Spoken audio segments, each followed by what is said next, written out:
ফরিদপুর ঐতিহ্যবাহী শাহ ফরিদ জামে মসজিদ কমিটি ও উত্তর কমলাপুর জামে মসজিদ কমিটির উদ্যোগে বন্যা দুর্গত মানুষের জন্য নানা পদক্ষেপ গ্রহণ করা হয়েছে। ফরিদপুর জেলা প্রতিনিধি জাকিব আহমেদ জ্যাক জানান, নগদ টাকা, শাড়ি, কাপড়, চাউল, ডাল ইত্যাদি ত্রাণ সামগ্রী সংগ্রহ করছেন তারা। ফরিদপুরে বিশিষ্ট ইসলামী চিন্তাবিদ ও আলেম শাহ ফরিদ জামে মসজিদের খতিব হাফেজ মৌলানা আবুল কালাম আজাদ বলেন, ত্রাণ সামগ্রী ওঠাতে এসে মহল্লায় মহল্লায় মানুষের অভূতপূর্ণ সাড়া পেয়েছি। এছাড়াও রাজনীতিবিদ, সমাজসেবকগণ সাহায্য সহযোগিতার হাত বাড়িয়ে দিয়েছে।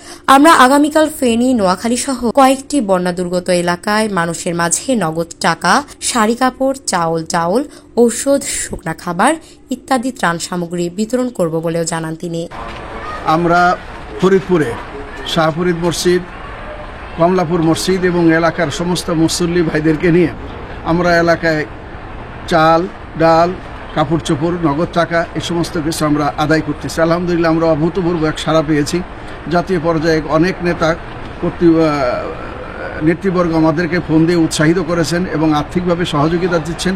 ইনশাআল্লাহ আমাদের এই বিশাল বাহিনী, এদেরকে নিয়ে আমি খুব তাড়াতাড়ি ইনশাআল্লাহ বন্যা দুর্গত এলাকায় যেয়ে আমরা তাদের হাতে সমস্ত পৌঁছাই দেব।